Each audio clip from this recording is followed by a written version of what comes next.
လုံးဝမင်္ဂလာပါ student council ကတချက်စုပါဒီနေ့တစ်ချက်ကနံပါတ်တန်အမှတ်ရွေးလေးတွေကိုဘလို့မြင်မြင်ဆက်ဆက်တော့သွားမလဲဆိုတာကိုသင်ပြသွားပါမယ်နမူနာမေးခွန်းကိုတော့2023-2024ကနေပြီးတော့မှမေးသွားတဲ့ final exam မေးခွန်းကိုသုံးသွားပါမယ်နံပါတ်1 1258 gram ကကွက်လက်ကီလိုဂရမ်ဖြစ်တယ်ဂရမ်နဲ့ကီလိုဂရမ်ရဲ့ဆက်သွယ်ချက်1ကီလိုဂရမ်မှာ1000 gram ရှိတယ်ဒီမှာလည်း1000ကျော်တယ်ဆိုတော့1တသမတိတသမပါတဲ့အပုပ်ဆိုလို့ကာကြီးပဲရှိတယ်အဲ့တော့ကာကြီးကအဖြေနောက်တစ်ခု4.456နဲ့4.543ကိုနိုင်ရှင်ခိုင်းထားတာကဲအပြေကင်းကြီးအရင်နိုင်ရှင်ပေါ့နော်တသမကင်းကြီးနိုင်ရှင်တဲ့ခါမှာအပြေကင်းကြီးနိုင်ရှင်ပါမယ်ဒီမှာအပြေကင်းလေးဒီမှာအပြေကင်းလေးတူတယ်ပြီးရင်ဆယ်လီစဲကိုဆက်ကြည့်မယ်ဆယ်လီစဲက1.4 1.5 1.4ကငယ်တယ်ငယ်တဲ့ကောင်အရွှွန်နဲ့ထိုးဆိုတော့ခါကွေး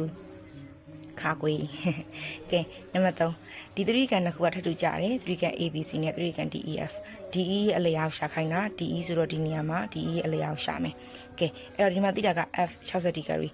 A 60 degree F နဲ့ A နဲ့တူတယ်အဲ့ဒီ E တောင်လေးက F ကနေသွားတဲ့အတူတောင် A ကနေသွားတဲ့အတူတောင်က C အဲ့တော့ ED ဆိုတာ CB နဲ့အတူတူပဲ3.8ရှာအဲ့ဒါကြောင့်အဖြေကကငယ်နံပါတ်4အနက်ပြန်စတုကံမှာထောင်ပြည့်မြင်နေဆွဲမယ်အဲ့တော့ရှယ်တို့ကအနက်ပြန်စတုကံလေးဆွဲလိုက်မယ်အကျန်းလေးပဲပေါ့နော်အမြင်ဆန်လေးဆွဲလိုက်မယ်ဒေါင်းဖြတ်မြင်ဆိုတော့ဒေါင်းနေပဲဖြည့်ရမယ်နော်တခြားဘယ်နေရာမှာဆွဲလို့မရအောင်3ကန်1 2 3 4ခုရတယ်ပြီးရင်နံပါတ်5 54ကို2.4နဲ့စားမယ်ရတဲ့အဖြေကကွက်လက်အောင်ငယ်တယ်2.4နဲ့မစားနဲ့ဦး2နဲ့ပဲစားကြည့်လိုက်2နဲ့4တစ်ကျွင်း4ဆွဲရှာ14 2 9 4 14ဆိုတော့ရှယ်တို့က20ခွန်ပေါ့နော်20ခွန်ဆိုတော့2.4ထက်ကြီးတယ်9.4 54ထက်ငယ်တယ်အဲဒါကြောင့်မလို့အဖြေက54ဖြစ်တဲ့ဒီကိန်းထက်ငယ်တယ်ကဲနောက်ခုနံပါတ်6အုတ်တုံကြီး7ကန်ရှိတောင်းတစ်ခုကြီးပမာဏ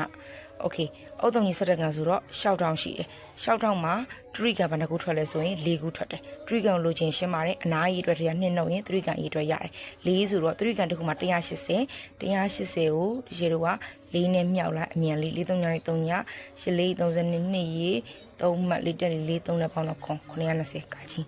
ဟုတ်ပြီနော်ပြီးရင်နံပါတ်ခွန်မေသူရဲ့9ဘာသာပြင်ရမှတ်က80ဆိုလိုချင်တာပြန်မြခြင်းပေးထားတယ်အရေးအတွက်ပေးထားတယ်စုစုပေါင်းရှာရမှာရှယ်တို့ကပြန်မြခြင်းကိုလိုချင်တယ်ဆိုလို့ရှိရင်စုစုပေါင်းကိုဒီအရေးအတွက်နဲ့စာအဲ့တော့ဒီမှာပြန်မြခြင်းကဘယ်လောက်ပေးထားလဲဆိုရင်80ပေးထားပြီးသားစုစုပေါင်းရှာပေးရမယ်အရေးအတွက်က9စုစုပေါင်းကိုဒီအရေးအတွက်ဖြစ်တဲ့9နဲ့စားထားတာတစ်ဖက်ကူရောက်ရင်မြောက်80ကို9နဲ့မြောက်85လေး40 85လေး400ဟုတ်ပြီနော်400ရသွားပြီကဲအဲ့တော့အဖြေကခေါင်းငယ်400ဟုတ်ပြီနော်ပြီးသွားတဲ့အခါကျလို့ရှိရင်နံပါတ်8ပရမဆုံးမကိန်း9လုံးရဲ့ပြင်းပြတန်ပုံမကိန်းဘယ်ကစားလဲတစ်ကစားတယ်မကိန်း9လုံးကဘာလဲရှာရည်ကြည့်အောင်ဒီရှင်နဲ့မကိန်း9လုံးက1 3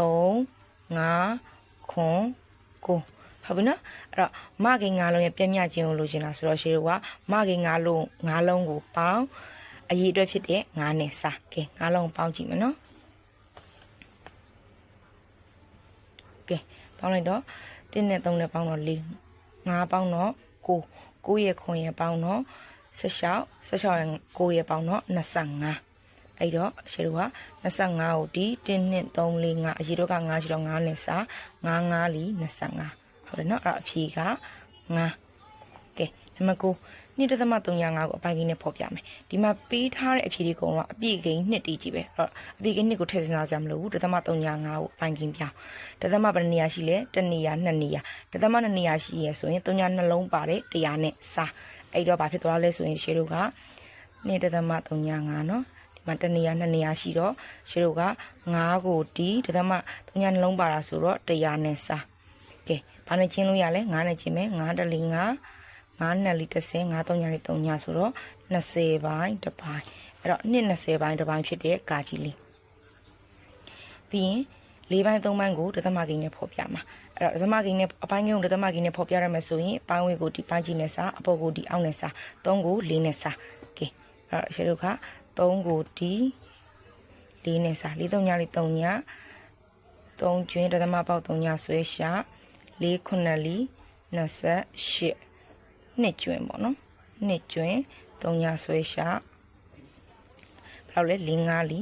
20ဟုတ်ပြီနော်4 5လီနဲ့အဲ့3ညတစ်သက်မှာခွန်5ကဲအဲ့ဒါဆိုလို့ရှိရင်တော့ကျွန်တော်အမှတ်20ဖို့ဖြစ်တဲ့ပု္ပ္ပစာ10မျိုးလုံးကိုမြင်မြန်ဆန်ဆန်နဲ့တွက်လို့ရသွားပြီပေါ့နော်နောက်ပိုင်းမှာလည်းဒါမျိုးမြင်မြန်ဆန်တွက်လို့ရတဲ့နောက်ထပ်